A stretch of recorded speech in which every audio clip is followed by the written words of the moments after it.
We all have our aspirations in life. Some of us simply want to make it by, maybe raise a family, live a self-sustaining life. Some of us want to make it big, become famous, and get our message heard. Me? Why, my goal in life is to one day be able to spend $17,500 on this animation cell of Fred Flintstone advertising Winston cigarettes. In the past, I've covered several types of collectibles. Figures, plushes, pretty general stuff. But there's a lot more to collecting than just toys. And today I'll be taking a look at one of the most niche but important collecting hobbies, animation cell collecting. You see, before the days of digital coloring and computer animation, animators used the technique of cels. A cell, short for celluloid, is a translucent sheet, of which an image is drawn and painted onto. This was the process used for traditional hand-animated productions. There are a lot of nuances to this all but abandoned art form, but the general idea is that each frame of animation was painted onto a cell, and then a photo of said cell was used to create the frame of animation. This means that every frame of all those classic shows or movies you know so well actually exist, or at least existed, in physical form. Think of animation cells almost like paintings. In fact, that's basically how they're treated nowadays. With the introduction of computer-based animation techniques, cells have become more or less a lost art, a relic of the past, but certainly an art form that won't be forgotten, both by animation fans in general, and certainly by collectors. That's right, these cells have become desired collector's items. It makes sense. How cool would it be to own a frame from the production of one of your favorite shows? And some of these can go for a ton, especially if it's of an iconic shot or features good art of the characters or something like that. While I've previously only really talked about figures and plushes, today we'll be talking about what is essentially collecting works of art. In this video, I'll go into what exactly makes this such an interesting form of collecting, as well as why it matters, and I'll share some of my favorite stories relating to them. This is the importance of animation cell collecting.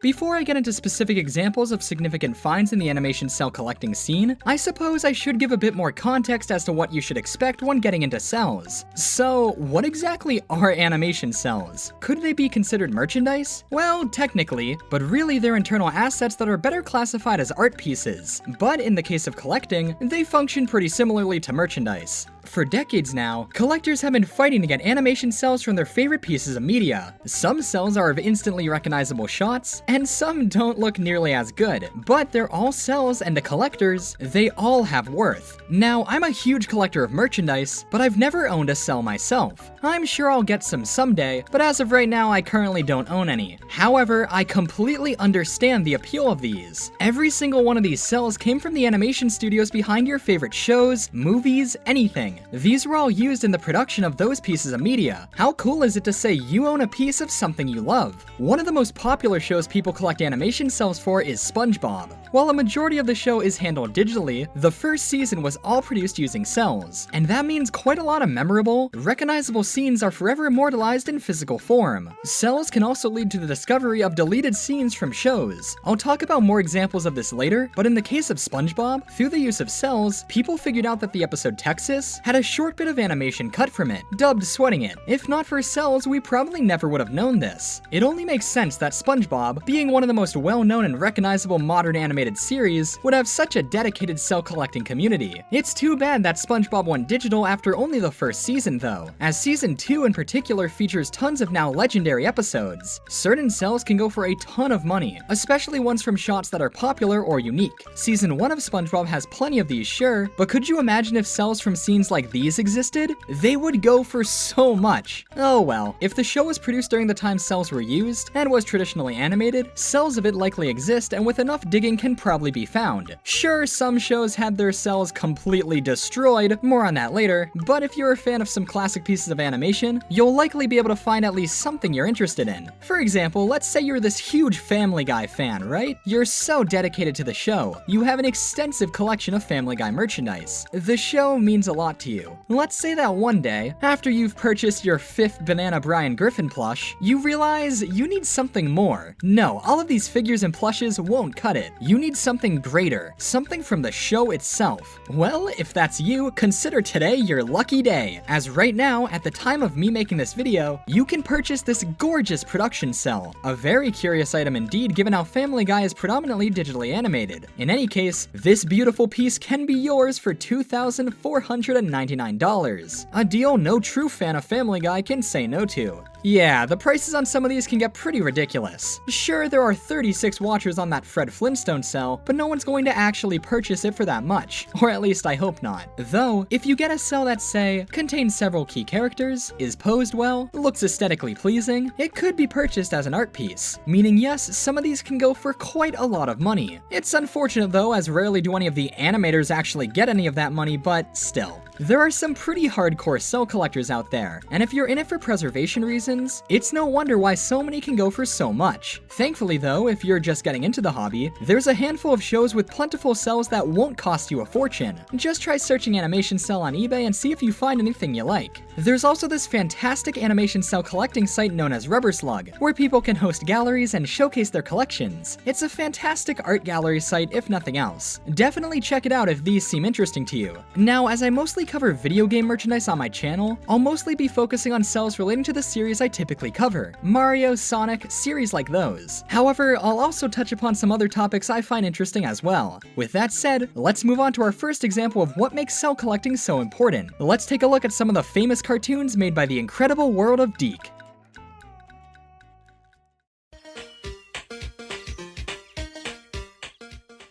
One of the most famous, or, well, infamous animation companies of the 80s and 90s was none other than Deke. That's right, Deke was the animation studio behind many popular 80s and 90s cartoon series, including the likes of Inspector Gadget, Hello Kitty's Fairy Tale Theater, Captain Planet, and Alf, the animated series. Truly a very respected animation studio, Deke is perhaps most well known today for their video game license shows, such as their Mario and Sonic cartoons. These are the shows I personally know Deke the most for, and as Mario and Sonic collecting is very popular, so is collecting cells from these series. I'm talking the Super Mario Bros. Super Show, The Adventures of Super Mario Bros. 3, Super Mario World, The Adventures of Sonic the Hedgehog, Sonic Sat AM, and Sonic Underground. They also made some lesser known shows such as Captain and the Game Master and The Legend of Zelda. Focusing on Mario and Sonic, the cells for the show's Adventures of Sonic the Hedgehog, Super Mario Bros. 3, and Super Mario World are the ones you'll find the most often. For shows like the Super Mario Bros. Super Show and Sat AM, those cells are a lot harder to find. This is due to poor preservation of the cells, both due to simply how old they are, as well as intentional destruction of them. Wait, what? You're telling me the cells for some of these shows are not only lost, but confirmed to no longer exist? It's sad but true. See, while to us these cells may be collector's items, to companies, especially at the time of their use, these really were just tools. They thought, why would anyone care about this stuff? You're telling me people would actually pay money for this? Who in their right mind would want any of this? Little did they know just how important these shows would become to people's childhood and their lives as a whole, resulting in the show's cells becoming highly desired. The Super Mario Bros. Super Show has barely any cells in circulation. Heck, it seems cells with the promo art are easier to find than episode cells. Sonic Sat AM is a similar case, but a significant amount have shown up. It's not like no cells for these shows have shown up for sale, but way more from the other shows have. This is the case for a number of reasons, but it's mostly due to companies actually destroying the cells before they could leak out, such as the case with the Super Show, if this 2007 forum post is anything to be believed. They say, most of the Mario Brothers cells were shredded when Andy Hayward, CEO of Deke, bought his cartoons back from Disney. Not to get too much into the licensing of these old Deke shows, but their rights did exchange hands several times, and with that, lots of the internal assets were lost over the years, including cells. Thankfully though, cells from shows like Super Mario Bros. 3, Super Mario World, and Adventures of Sonic the Hedgehog are plentiful, so if you're a fan of any of those shows, it should be fairly easy to find ones from them.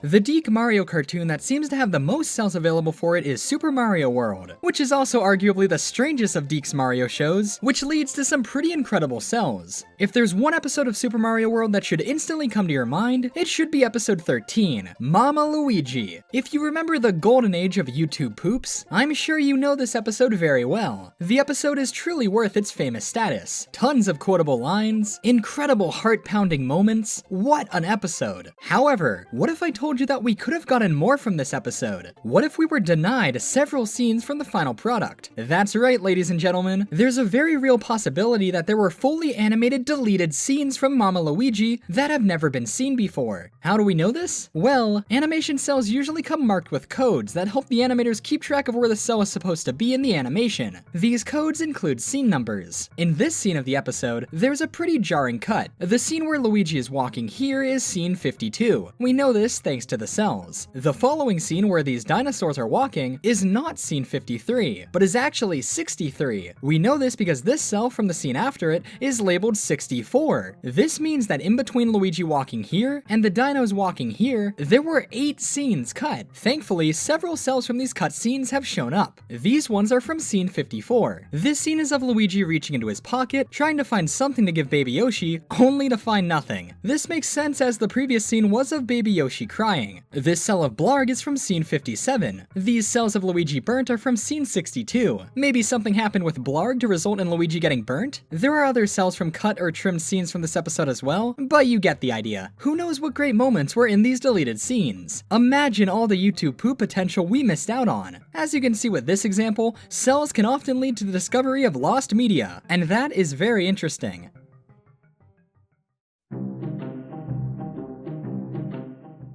My personal favorite of the Deke Sonic cartoons has to be Adventures of Sonic the Hedgehog. I used to watch it a ton when I was younger, and while I do appreciate the likes of Sad AM, I really enjoy the wacky, feel-good atmosphere Adventures has. The animation style of this show was very distinct, with the characters often going off-model, and they really pushed what could be done with a simple concept Sonic show. With such a unique animation style, it only makes sense that the animation cells of the show would become such a collectible. So many frames of this show are instantly recognizable, and as such it leads to many legendary cells. Any cell from the infamous Sonic Says shorts are amazing to find. Because of those shorts, we have stuff like several official production cells of Tails smoking. Thanks to the episode Pseudo Sonic, there are always tons of listings of Big Chungus Sonic ready to be bought. And don't even get me started on Robotnik cells. All of these are great no matter the pose he's in. If any cells from Adventures of Sonic truly stand out, it's ones of this guy. Could you imagine if that Pingus Robotnik cell showed up for sale someday? Cause yeah, this image, it's of a cell. I wonder who owns that nowadays.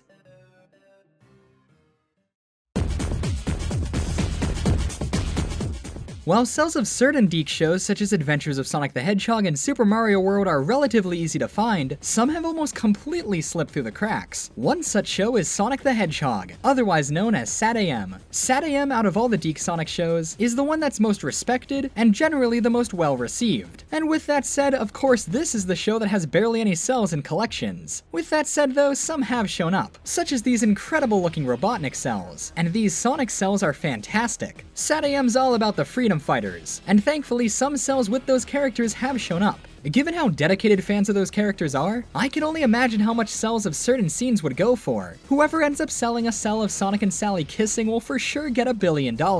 Some of these aren't that great, like this one of Sonic squinting, or this one where Sonic is missing his muzzle. I guess since Sad AM cells are so rare, you take what you can get. The most iconic piece of Sad AM animation has to be the opening, and some cells from it have shown up over the years. Even some from the ending shot with the logo have surfaced. Man, these are like the holy grail of Sad AM cells, which in of itself are all holy grails of cell collectors. But those don't even compare to these. Don't recognize these? Let me explain. Sad AM went through a lot of changes during its development, and I mean a lot. Have you seen some of these early concept pieces? One of the biggest changes between development and the final show was that the show actually had a completely different opening at one point. And what's even crazier is that it was fully animated before being scrapped too. On the 2007 Shout Factory DVD release of Sad AM The Complete Series, an animatic of the opening was included, which shows a very rough outline of the original opening. Remember, this was made before the show was finalized, so some of the characters have slightly different designs, similar to those used in the pilot episode. Perhaps that's why they ended up scrapping it? Unfortunately, we've never seen the fully animated original opening, so you may be wondering, how do we know it even got further along than the animatic phase? Cels, of course. By some miracle, cells from the original Sad AM opening have actually surfaced, which line up with the animatic,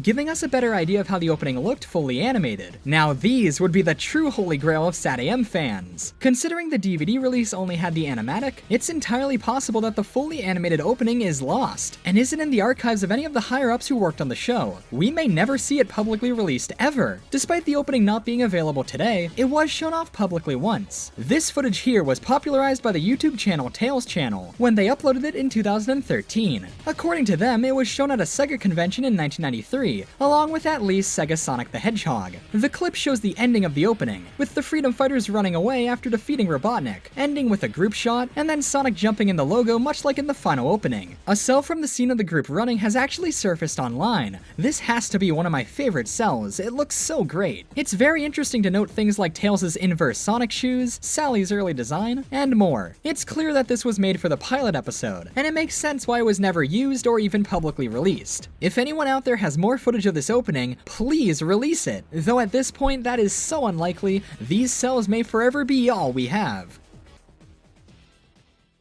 Moving on from Deke, level with me here. Is there anything in this world cooler than this?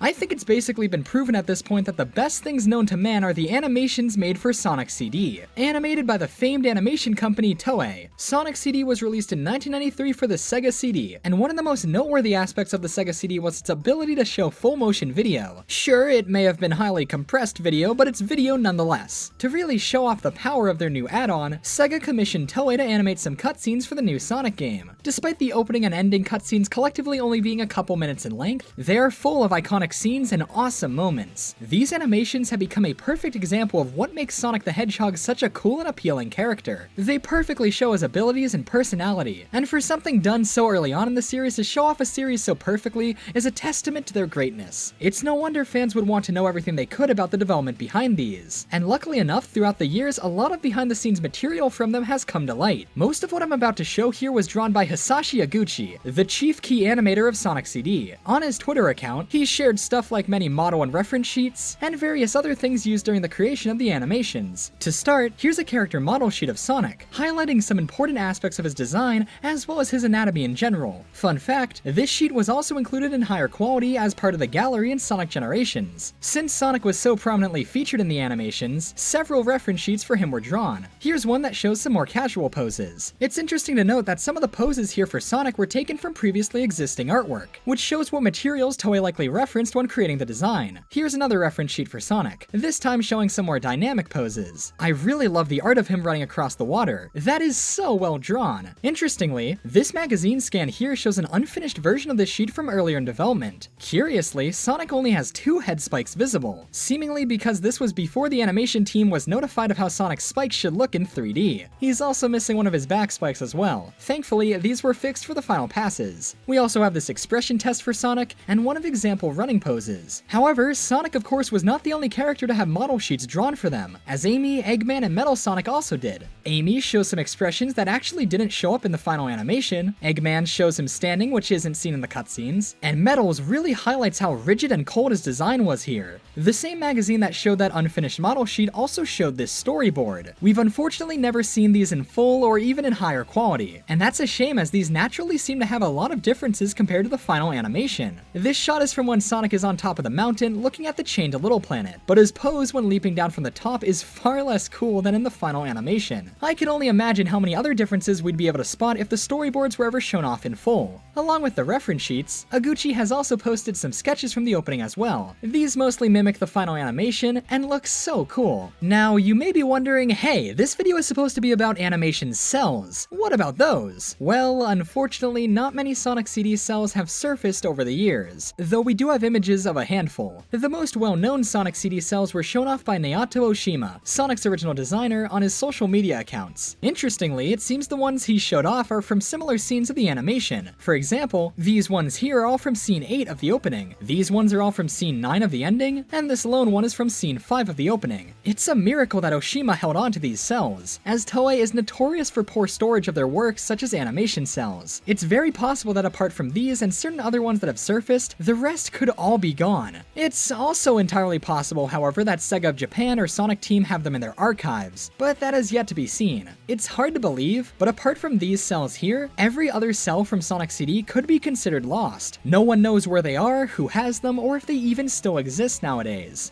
But wait, where did these ones come from? Well, this one was posted onto Twitter by someone who worked on the animation itself. It doesn't have a background, but the Sonic is in notably better condition than Oshima's Cels. See, animation Cels, being basically a simple layer of paint, are very fragile, both in terms of how easy it is to smudge or ruin them, but more importantly in terms of maintenance and degrading. You'll notice that a lot of Oshima's Cels have incorrectly colored lines. This is from the paint of Sonic's muzzle and such fusing with the black outline. Cels are very delicate, so without proper care, Stuff like this is very common. You'll also notice that the backgrounds on all of these do not match the actual animation. This is another thing that's commonplace, as cells are often shuffled around once they've been captured for use in the actual animation. For most animation studios, cells weren't expected to become the art collecting pieces they are today, so many companies simply didn't care about keeping them in good condition, let alone keeping them with their matching backgrounds. Anyway, the most interesting cells that have been shown off to the public have to be these ones. First off, these perfectly showcase how cells can be shuffled around.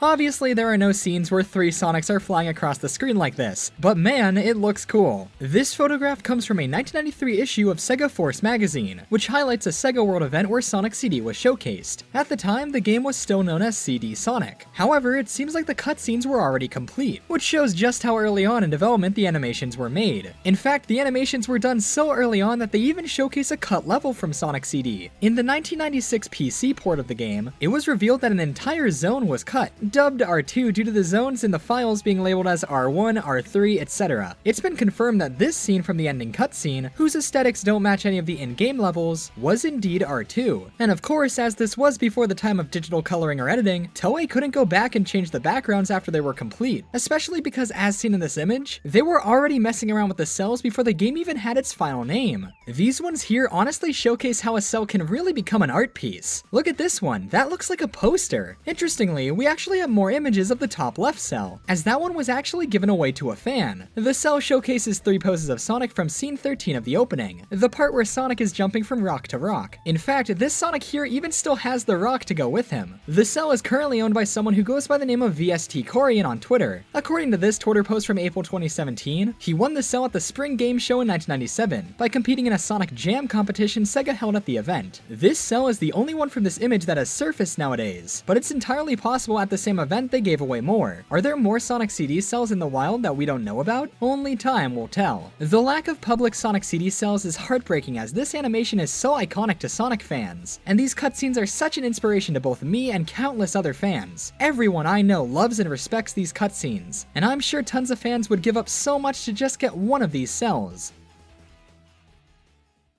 While the Sonic CD cutscenes are the scientifically proven pinnacle of coolness, if there is anything cooler than them out there, it's the Sonic the Hedgehog OVA. Released in 1996 in 2 parts in Japan, and then later brought to America by the now defunct dubbing company ADV as Sonic the Hedgehog the Movie, this OVA miniseries continues many of the animation styles and trends as seen in the CD cutscenes, and as such the animation in it is just as cool looking. However, if you thought the Sonic CD cells were scarce, ones from the OVA seemingly straight up don't exist anymore. Not a single one has ever shown up for sale or been photographed, meaning they've either all been destroyed, or they're in safekeeping in the archives of either Sega of Japan or the animation studio Period. This is a huge shame, because seriously, you could get any frame from the Sonic OVA and it'd be the greatest thing ever. Every single drawing in this movie is breathtaking. Well, okay, maybe not every drawing, but most of them would be well worth owning. I love the OVA's style and energy. Imagine owning cells of stuff like this. Imagine having this framed on your wall. Man, I would marry a Sonic OVA cell if I could. Too bad literally none have ever shown up for sale. If anything from the production of this movie ever goes up, you already know it'd go for insanely high prices. The OVA is one of the most cherished pieces of Sonic animation, especially character design wise. So if people had even just a shot at owning a piece of its history, they'd go insane. I really do hope that one day cells from this movie will go up for sale, cause it would be such a shame if pieces as good as these are just gone forever, even if that is fairly likely at this point. All hope isn't entirely lost though. It's entirely possible that a box of Sonic OVA cells could just show up someday, maybe at a flea market or some convention. Maybe a Sega employee who happens to have a box of the cells will go to a convention and auction them off, and then a lucky fan will win it and distribute them online. Man, that's an oddly specific example of where they could turn up. I wonder if anything similar has ever been found that way.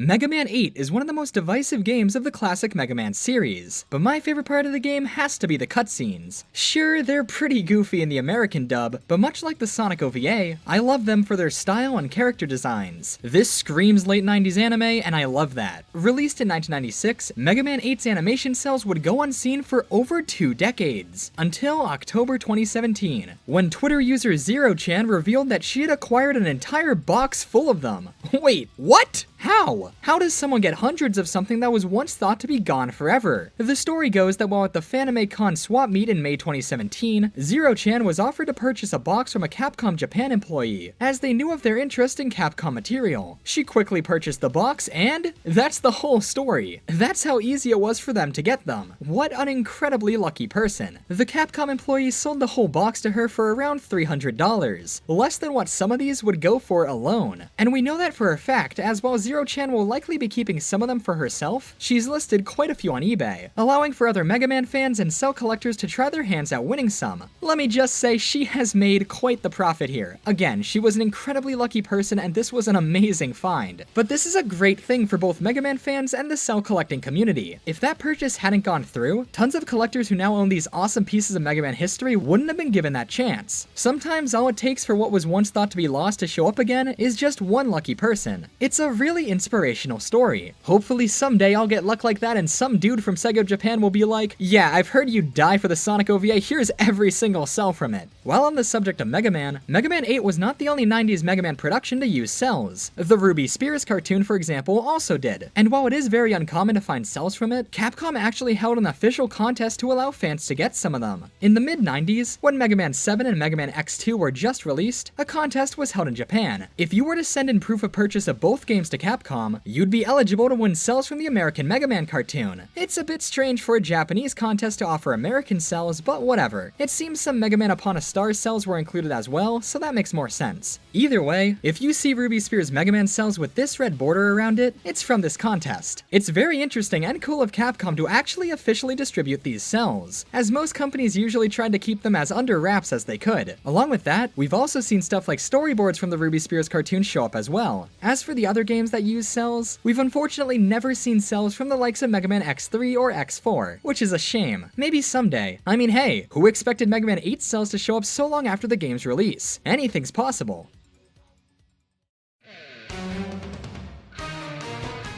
We've been talking about video game-based cells for a long time now. Let's change things up. The anime phenomenon Sailor Moon first broadcasted in Japan in 1992, just a year after the manga's initial publication. The series has seen many different interpretations over the years, but one was in development that we never ended up seeing. While the show began in 1992 in Japan, it wouldn't air in America until 1995, when DiC began producing a dub for the original series. However, they weren't the first company with intentions of bringing Sailor Moon to America. In 1993, while Sailor Moon had already started to be imported to other countries, there was a bidding war for the license going on in America. Several companies recognized the potential of the Sailor Moon brand, and they all had different intentions of how they'd bring it over to America. One company that was interested in the brand was none other than Toon Makers Inc. Ever heard of them? I sure hadn't before researching this. Well, whoever they are, they would do anything for the rights to Sailor Moon. When Sailor Moon did eventually come to America, it was simply a dub of the Japanese original, but that's not what Toon Makers had in mind. They wanted to get the rights so that they could produce their own Americanized Sailor Moon cartoon, and have that air in America in place of the original. From the start, this is already a pretty baffling idea looking back, but I guess at the time it made sense. Look at the likes of Power Rangers. It was an Americanized version of a Japanese property and it was on top of the world, so I suppose it made sense at the time, even if simply dubbing the show would have saved so much time, money, and effort. Taking the influence of Power Rangers even further, the American Sailor Moon show was to be both a cartoon and a live-action series, with the two formats making up each episode. Normally, the Sailor Scouts would be your average American teenage group of friends, but when the situation called for it, they'd transform into, yeah. As you can see, some slight changes were made to the designs of the characters, to make the show more, fit in with the American market at the time, or at least fit in with what Toon Makers thought would make the show more appealing to everyone. Yeah, it's a really good thing this wasn't the Sailor Moon we'd end up getting. We barely have any footage from the Toon Makers Sailor Moon pitch. What we know is, with the limited information they had at the time, Toon Makers created a pitch animation that showcased what they wanted to do with their Sailor Moon project. Some reports say that several episodes already had scripts being written for them as well, and apparently the pilot episode was to be 17 minutes long. As you can tell, we're diving right into the territory of lost media, as the so-called pilot has never actually been released in direct quality. It's unknown how much was actually animated for the project either. What we know for sure exists, however, is a roughly 2.5-minute proof of concept video, showcasing both the live action and cartoon portions that were planned for the show, all with an original theme song playing in the background. According to an employee of Toon Makers, the pilot was made and created in 1993, and was pointed at Saban in hopes of being picked up for airing on Fox in the fall of 1994. Toon Makers was working for Bandai in conjunction with Renaissance Atlantic, but the Japanese were already making so much from the anime that the deal just fell through. The thing is, no one other than the companies involved were ever meant to actually see it. In fact, the 2-minute clip that is plastered all over the internet is in reality one Toon Makers company reel as a music video. This video, which seems to have been filmed at some sort of convention, dates back to the 90s and is likely the only way we'll end up seeing this video. People have tried for literal decades to get this so-called Saban Sailor Moon video in higher quality, but anytime someone has found a lead or a contact, it's always been a dead end. Whether it be legal issues, the people involved simply not having copies anymore, this pitch may forever remain lost media. Well, in actual video form at least. Alright, so get this. Cels from this Sailor Moon pitch started circulating around late 2012 to early 2013, over a decade after even the infamous video was posted. Where'd they all come from? Well, as the story goes, the Cels came from a storage locker, which was rented by Raymond Lacavaci, an influential member of the Toon Makers team. The storage locker was sold off shortly after Raymond was arrested on account of physical battery charges. That's right, the only reason we have Cels from this is because some dude who worked on it went to jail. Funny how things work out. It's likely, had he not been arrested and his goods not sold off, we wouldn't have seen these Cels publicly, maybe ever. In the same storage unit, Cels from other shows that Raymond had worked on were found as well. Along with Cels, several sketches and even a script for the Sailor Moon pilot were also found and sold off, so we have those as well. The Cels give us the clearest look at this thing we may ever get, for better or for worse. While I'm not much of a Sailor Moon fan myself, this must be one of the most interesting footnotes in the franchise's history, and it's a shame we may never get to see it in high quality, even if it's just worth laughing at nowadays.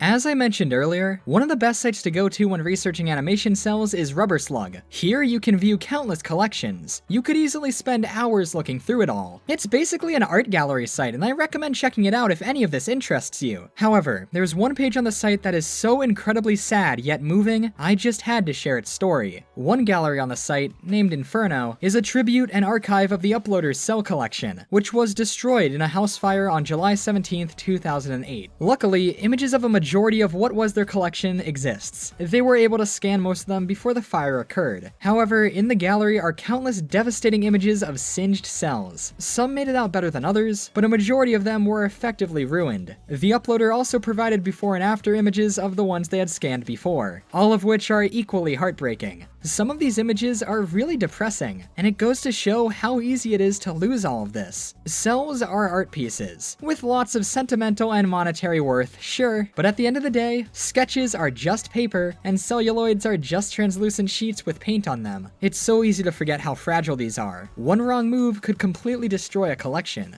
Fire is definitely one of, if not my biggest fears. Sure, I may have this huge collection of merchandise, all these items from years of collecting, all these stories, all these memories, but all that's needed to wipe out all of this, to completely erase all of the work I've done, is one fire. That's all it'd take. It's even worse with Cels because all of these are one of a kind. If a Cel is destroyed, it's gone forever. There will never be an authentic version of that Cel used in production ever again. That's what makes me so worried about the whereabouts of stuff like the Sonic OVA Cels. Those may be gone forever now, and there's nothing we can do about it. Cels easily degrade over time, so if they aren't in the hands of those who will take care of them, all of this animation history will be lost.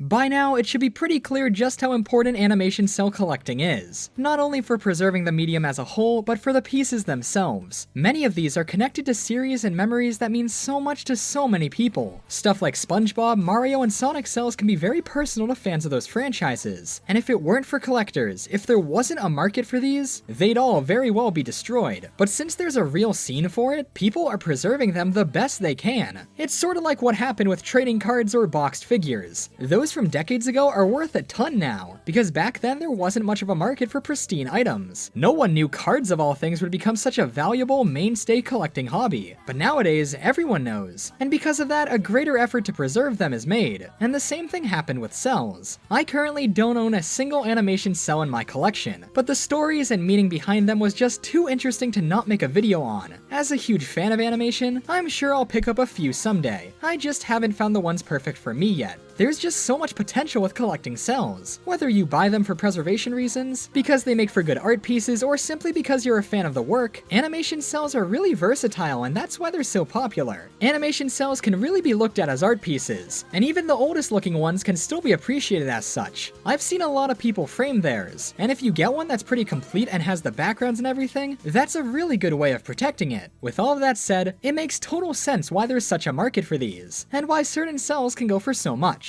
And while I doubt anyone will pay $2.5 grand for this Family Guy cell, maybe there's some hardcore fan out there who just really wants this framed in their collection. The aspect of Cels that I like the most though, is definitely their connection to preserving media, as I'm sure could be inferred by the examples I went over in this video. Stuff like the unused SatAM opening and the American Sailor Moon pitch may remain lost for years to come, so it's great that these Cels are out there, to at least prove they exist. Some of these Cels are more than just artwork. Some of these really do have significance to them. All of these are one-of-a-kind art pieces, and they absolutely deserve all the attention they get.